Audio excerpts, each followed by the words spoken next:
Boa tarde, mundo. We are here in our new home, sitting outside enjoying the view. It's a lovely afternoon. The village is going on about its daily life around us. A little bit of farming, a little bit of construction, but it feels good to be in our new house. We've moved to this tiny little village in the centre of Portugal, very near to a town called Motagua. And it does feel a lot like a real Portuguese village, because that's exactly what it is. This place is a holiday home that we've rented long term. We drove all the way from the UK here, and it just feels nice. It feels right. There's the church bells. They go off every half an hour. It's really lovely. Let's talk about the house a bit. This is a 2-bedroom house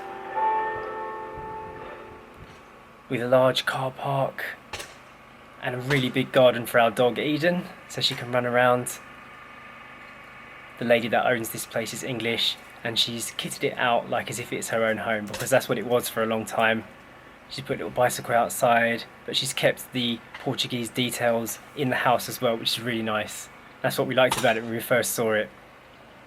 Lots of space for sitting outside and having dinner, and it does feel really peaceful here. At the end of the garden there is actually an extra bit of land that we've been told we can use for planting our own stuff. Down at the end of the garden there is a bread oven that actually works. It's fired by wood, so we've got some old wood here we can use to set it alight and make some bread down the line. It's just a beautiful, open, airy space. It's a lovely little piece of Portugal. I really like it here.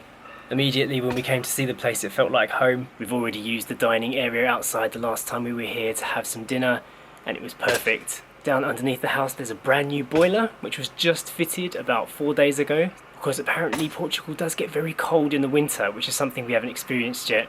It's fired by wood pellets, which is something that they produce nearby. So now we have central heating in the house, which apparently is quite rare for Portuguese homes. I think I could spend absolutely ages in this garden just chilling out. It's a really nice space for it, and I can imagine a good future here. Hola. Hola. Coming in?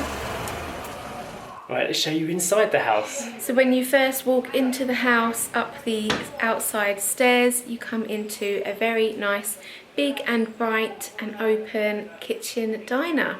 I really like it because of the size, and also it's got 2 big windows with gorgeous views outside both of them. It's got everything you could need in a kitchen. It is fully stocked with all the plates and cutlery and glasses for us. It's got a working gas oven and stove top, a double sink and drying area, and lots of worktop space for cooking and preparing food. It's got a massive fridge, a freezer, a microwave, a washing machine, and it's nice and tiled on the floor. And I think I will be spending quite a lot of time in here making food and baking and doing all kinds of homey things in here. It's a really nice space. You just go up these 2 little steps down the corridor, and then you're already at the bathroom, which I also like lots. It's a really nice Portuguese style bathroom with the blue and white tiles. We've got everything you need: toilet, sink, bathtub, and it's even got a bidet, which I'm really pleased about. I like having a bidet. Good shower pressure, and there's even a nice view out of the window, so I'm quite pleased with the space here. It looks nice and clean and fresh.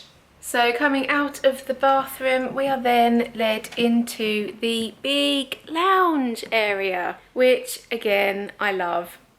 Favourite feature is the beams in the ceiling and the big double doors that open out to the outside, giving us a fantastic view. You can sit on the sofa and just relax. It is really, really lovely. The sofa is massive, plenty of space for us, and it comes with cushions on the sofa, and we've got a TV, a DVD player, and the landlady even put a computer desk out for us with the chair which she had in storage, which is really lovely of her. So we will definitely be making use of that, and it is by a window, so we will have a lovely view while we edit. Another favourite feature of this room is the wood burning log fire. It is really nice. I can't wait till it gets a bit colder to use it. And the landlady said it's her favourite thing as well, and she loves sitting there on a winter's evening with the fire burning. So it sounds very idyllic, and the only thing we have to do now is learn how to light it. Straight off of the living room is this little guest room slash nursery. You could use it for both. It's got a single bed in it, which is actually an original Portuguese bed frame that has been upcycled. It feels nice and cozy in here and has a nice view out into the village as well. It's quite bright and another nice space in the house. And then that just leaves the master bedroom. Ta-da! Again, lovely furnishings. It feels nice and cozy. It feels very homely in here. Lots of wood. It smells like wood, which is nice. 2 windows making this room a lot brighter than the other.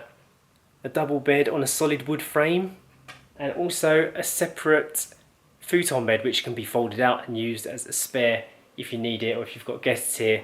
Wardrobe space. One of the things that I like most about this house is just the little furnishings that the landlady's put in to make it feel really homely. And also, this is a bit of an interesting feature, but the bedroom has a mezzanine which overlooks over into the living room, and there's storage space up on the top. So that means if you look straight up, you can see the wooden ceiling throughout the living room and in the bedroom too, which is quite nice. And another cool thing, we have actual double glazing. So even though we're in a very old property right now, we've got all the mod cons, brand new central heating and double glazing to keep the house livable when it gets cold or when it gets very hot.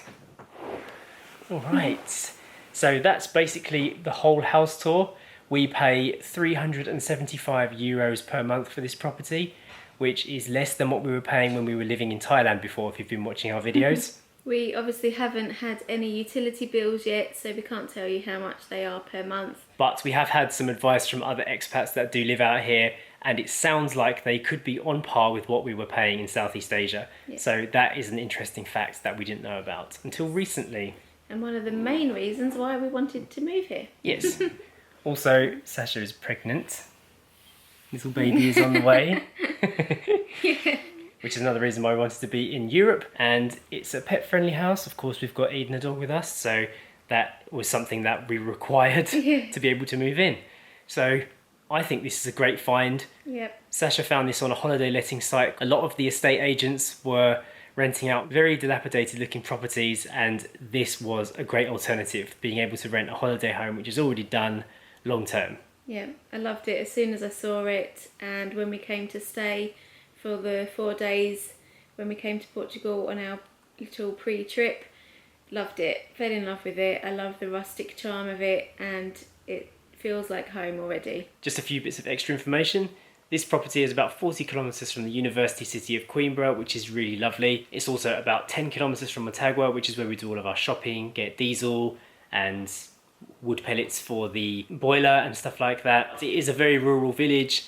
Nobody around speaks any English pretty much at all. But in all the big cities that we've been to so far, everyone seems to speak English in the shops everywhere. So you can get about, but it would be advisory to learn as much Portuguese as you can if you're going to live outside of the Algarve or outside of the main city areas like Coimbra and Porto and stuff like that. Okay, well, I hope you enjoyed this house tour. That is it. That is our new house. And subscribe to this channel so you get to see the house in more vlogs. That is all. We will see you next time. Bye. Bye.